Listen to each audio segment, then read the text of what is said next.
membahas tentang sistem reproduksi wanita. Pertama-tama, kita harus mengetahui apa sih sistem reproduksi wanita itu? Sistem reproduksi wanita adalah sistem biologi yang terdiri dari jaringan dan organ yang digunakan untuk berkembang biak bagi wanita. Nah, sistem reproduksi wanita ini sendiri dibagi menjadi beberapa bagian lagi atau terdiri dari beberapa bagian. Nah, di sini kita akan membahas tentang genitalia atau alat kelamin wanita. Nah, genitalia itu terdiri dari genitalia eksternal, kemudian genitalia internal. Nah, pertama-tama kita akan membahas tentang genitalia eksternal. Genitalia eksternal adalah genitalia yang tampak dari luar atau alat kelamin yang tampak dari luar. Nah, apa sih bagian-bagian yang terjadi genitalia eksternal? Yang pertama itu terdiri dari mons pubis, yaitu tempat ditumbuhnya bulu-bulu. Kemudian yang kedua itu ada klitoris. Kemudian yang ketiga ada uretra. Kemudian yang keempat terdiri vagina. Kemudian di samping vagina ini ada hymen atau selaput darah. Kemudian yang kelima ada anus. Dan kemudian keenam ada labia minora. Dan ketujuh ada labia mayora. Nah, di genitalia eksternal itu sendiri ada dua kelenjar, yaitu kelenjar Bartholin dan kelenjar Skinny. Kelenjar Bartholin berada di sisi vagina, yang di sini. Nah, fungsinya itu untuk melumasi vagina.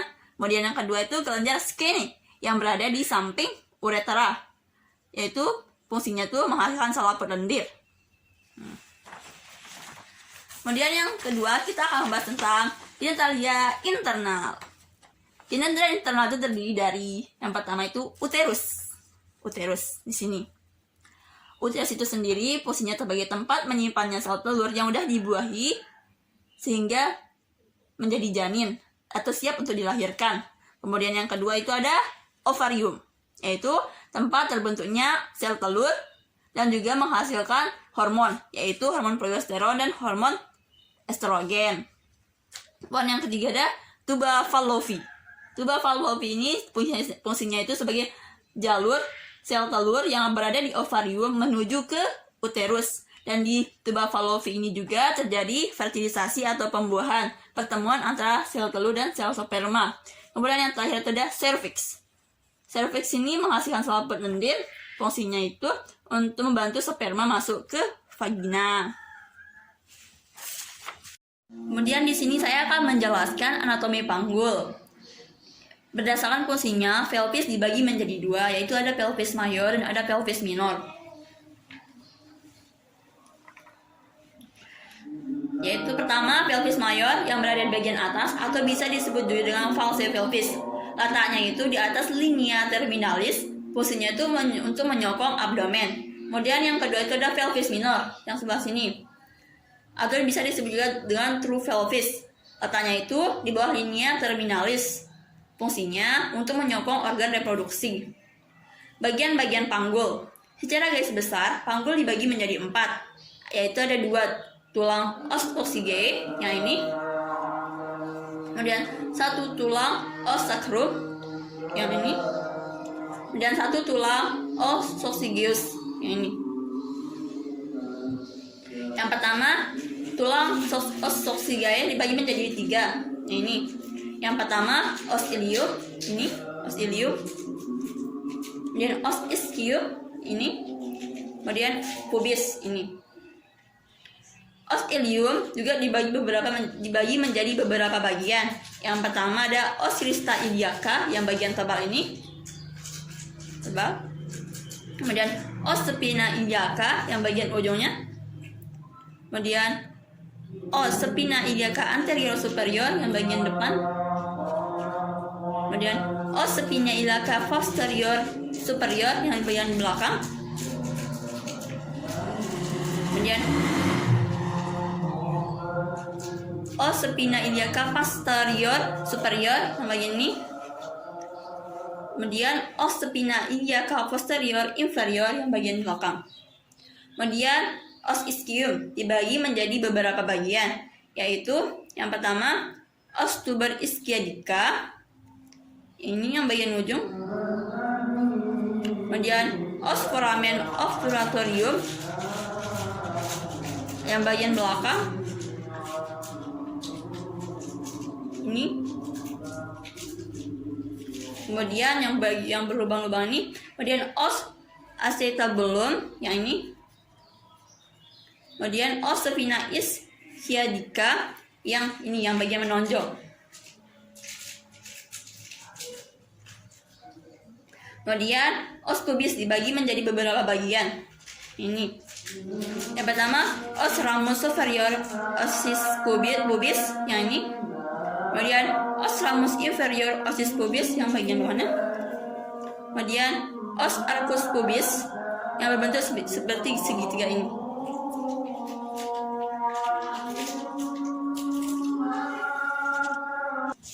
Kemudian sacrum. Sacrum dibagi menjadi beberapa bagian, yaitu os promotorium atau yang bagian menonjol. Kemudian foramen sacralia anterior yang bolong-bolongnya ini, yang ada bolong-bolong. Kemudian ada os coccygeus, terdiri dari 3 sampai 5 ruas tulang belakang yang bagian hidung. Selanjutnya saya akan menjelaskan tentang artikulasio. Yang pertama, artikulasio sacroiliaca yang menghubungkan antara tulang ilium dengan sacrum.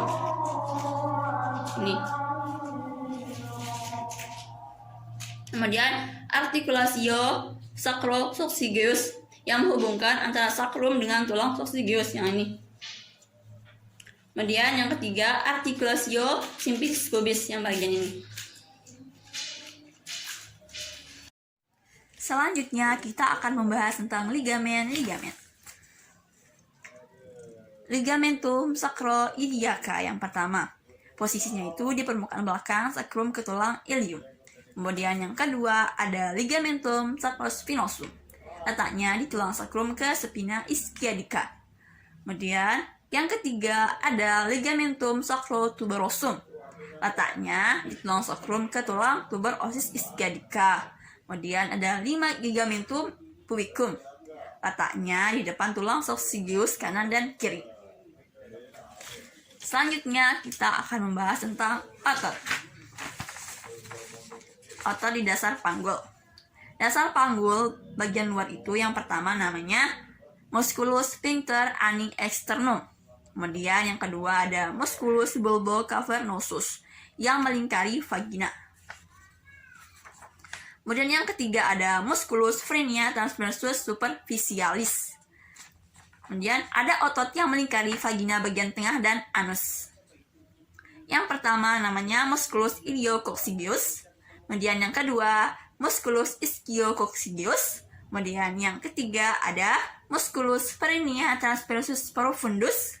Kemudian yang terakhir atau yang keempat ada musculus coccygeus. Kemudian selanjutnya kita akan membahas bentuk-bentuk panggul. Bentuk-bentuk panggul itu ada 4. Yang pertama namanya bentuk panggul ginekoid. Kemudian yang kedua namanya bentuk panggul android. Kemudian bentuk panggul yang ketiga namanya anthropoid. Dan bentuk panggul yang keempat namanya plantipiloid. Nah, di sini saya pertama akan menjelaskan bentuk panggul ginekoid. Bentuk panggul ginekoid hampir berbentuk lingkaran. Nah, bentuk panggul seperti inilah 41% wanita memiliki bentuk panggul seperti ini. Spinas ischiadiacanya ini tumpul dan tidak menonjol, serta pubisnya membulat. Kemudian, yang kedua bentuk panggul android. Bentuknya hampir mirip dengan hati. Sakrumnya itu cenderung datar dan tidak melengkung. Spinas ischiadiacanya itu lebih menonjol. 33% pria memiliki bentuk panggul seperti ini. Pada wanita, bentuk panggul seperti ini dapat mempersulit jalannya persalinan. Kemudian yang ketiga, bentuk panggul anthropoid. Bentuk panggul anthropoid ini hampir mirip dengan segitiga. Diameter transversal terbesarnya yaitu berada di bagian asterior di dekat sakrum. Dan spinas ischiadiacanya itu tidak menonjol. Bentuk panggul ini banyak ditemukan pada laki-laki. Jika di wanita, biasanya yang memiliki tubuh yang tinggi besar dan memiliki tunggal yang panjang. Kemudian yang terakhir, bentuk panggul plantipiloid. Bentuknya itu hampir mirip dengan oval diameter transversalnya itu lebih besar daripada diameter anteros posteriornya. Skrum cenderung mendatar. Bentuk panggul seperti ini jarang ditemukan baik di wanita ataupun pada pria. Selanjutnya, saya akan membahas pemeriksaan panggul luar. Nah, pertama-tama kita harus mengetahui apa sih tujuan dari pemeriksaan panggul luar. Tujuannya itu untuk menilai bentuk panggul, apakah ada kelainan atau keadaan yang dapat menghambat proses jalannya persalinan. Nah, di sini pemeriksaan panggul luar itu ada 4 tahap. Yang pertama itu tahap yang pertama itu namanya distantia spinarum, dan tahap yang kedua namanya itu distantia cristarum, dan tahap yang ketiga namanya itu conjugata externa. Kemudian tahap yang keempat yaitu pemeriksaan ukuran lingkar panggul. Nah, di sini saya akan menjelaskan 4 tahap tersebut. Yang pertama itu pemeriksaan distantia spinarum. Nah, pemeriksaan distantia spinarum itu ya pemeriksaan yang dilakukan pada spina iliaca superior inferior yang jarak normalnya itu 23 sampai 26. Kemudian yang kedua pemeriksaan distantia cristarum. Nah, pemeriksaan di bagian crista iliaca kanan dan kiri. Jarak normalnya itu 26 sampai 29. Kemudian pemeriksaan yang ketiga yaitu pemeriksaan conjugata externa, di mana pemeriksaan dari ujung simfisis pubis dan ujung processus spinosus ruas tulang kelima. Jarak normalnya itu 18 sampai 20. Kemudian yang terakhir yaitu pemeriksaan ukuran lingkar panggul. Nah, pemeriksaannya itu dilakukan dari pinggir atas simfisis ke pertengahan antara spina iliaca anterior superior dan trochanter major sepihak dan melingkari keseluruhan panggul. Normalnya itu lingkarannya itu 80 sampai 90. Mungkin itu saja yang dapat saya sampaikan. Mohon maaf apabila ada kesalahan dan kurangnya. Wabillahi taufiq wal hidayah. Assalamualaikum warahmatullahi wabarakatuh.